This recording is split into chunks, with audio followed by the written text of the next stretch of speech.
Hello friends, you are मी के part 2 में आपका स्वागत है। सीना फाइनली थी के घर में मूव हो जाती है। दारिका उसके पास आती है और उसे धमकी देती है। वो कहती है कि ये देखो, ये तुम्हारा असली रंग है, नहीं तो तुम हमेशा बेचारी सी बनी रहती थी। सीना कहती है कि तुम ही ने सिखाया है कि इस दुनिया में कमजोर लोगों की कोई जगह नहीं है। दारिका कहती है कि थी कभी भी ऐसी लड़की में इंटरेस्टेड नहीं रहेगा जो किसी और की मिस्ट्रेस थी, और तुम थी से दूर रहना क्योंकि मैं अपनी बहन नाट की तरह काइंड नहीं हूँ। जिसपे सीना कहती है कि वैसे भी मैं थी जैसे आदमी में इंटरेस्टेड नहीं हूँ। ये सुनकर दारिका कहती है कि ठीक है, तुमने जो कहा है उसे याद रखना। इधर थी अपने मॉम से डिस्कस करता है कि वो सीरिया के साथ रहकर उसकी सच्चाई सामने लाना चाहता है, क्योंकि उसे यकीन है कि सीरिया पैरालाइज नहीं है। सीना फाइनली बेड पे लेटकर रिलैक्स होती है। अब जिसका पैर बिल्कुल सही सलामत है और उसे जबरदस्ती व्हील चेयर पे बैठना हो तो उसकी हालत खराब होगी ही। वो कहती है कि मैं समझ सकती हूँ कि मेरी बहन सीरिया को कितनी दिक्कत होती होगी कि वो अपने पैरों का इस्तेमाल नहीं कर सकती है। मैनेजर नुआन कहती है कि आप व्हील चेयर पे क्यों आई, इस घर में तो वैसे भी कोई नहीं जानता था कि सीरिया व्हील चेयर पर है। जिसपे सीना कहती है कि अगर सब कुछ ठीक ठीक से हो गया तो सीरिया वापस अपनी जगह पर आएगी ही, और इस तरीके से आराम से सीरिया अपनी जगह ले लेगी और किसी को पता भी नहीं चलेगा कि इतने दिनों से मैं थी। और इसके अलावा जो भी कल्प्रिट है वो मुझे इस व्हील चेयर वाली हालत में देखकर सामने आएगा जरूर। क्रिट कहता है लेकिन तुम थी को कैसे हैंडल करोगी, वो 24 घंटे तुम्हारे ऊपर नजर रखेगा। सीना कहती है डोंट वरी, मुझे भी ये जानना है कि आखिर उसका प्लान क्या है। इधर नेट दारिका से कहती है कि दुनिया में बस यही नहीं बचा कि तुम एक आदमी के पीछे इतनी ज्यादा पागल रहो। दारिका कहती है कि थी पॉप की तरह नहीं है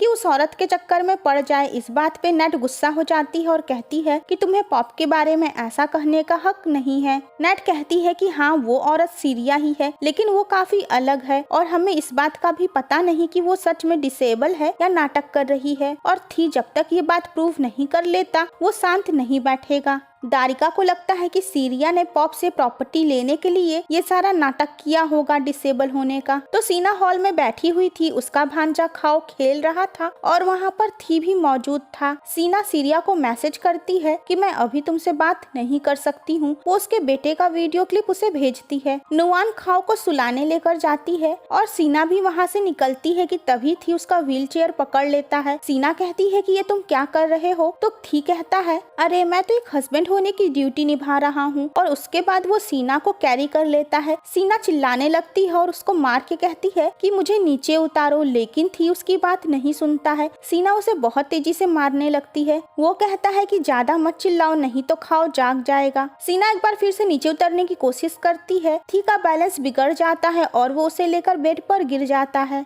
तो करीब आने के बाद वो दोनों ही शॉक्ड होते हैं और उसके बाद सीना अपना स्टंट दिखाते हुए थी की आंखों में उंगलियों से मार देती है। वो कहती है कि क्या तुम मुझे जान से मारने वाले थे? थी कहता है कि मैं, अरे तुम मुझे जान से मारने वाली थी। सीना उसे गेट आउट करती है तो थी कहता है कि तुम चाहे जो कर लो, मैं यहाँ से कहीं नहीं जाऊंगा। अगर तुम्हें कुछ नहीं छुपाना है तो तुम्हें डर किस बात का लग रहा है। सीना उसे जबरदस्ती ढकेलती है और वहाँ से जाने के लिए कहती है। तभी वहाँ पर नुआन आ जाती है और ये सब देखकर शॉक्ड हो जाती है। वो कहती है ओ माय गॉड, यहाँ क्या चल रहा है। थी कहता है कि चाहे जो भी हो, आज तो मैं यही सोऊंगा। वो थोड़ी देर के लिए बाहर चला जाता है। सीना नुआन से कहती है कि डोंट वरी, मैं सब संभाल लूंगी। थी वापस आता है। वो सीना से कहता है कि अगर तुम्हें कुछ जरूरत हो तो चलो मैं हेल्प करवा दूं। सीना उसका हाथ झटकते हुए कहती है नहीं, मुझे कोई जरूरत नहीं है। वो कहती है कि तुम कुछ भी उल्टा सीधा मत सोचना। तो थी कहता है कि कुछ लोगों के लिए मुझे कोई चाहत नहीं होती है। तो सी वहीं पर सोता है और वो सीना के सोने का वेट करता है। सीना भी बिल्कुल चौकन्ना थी और वो भी सोने का सिर्फ नाटक करती है। तो फ्रेंड्स, इसका नेक्स्ट पार्ट देखना मत भूलिएगा।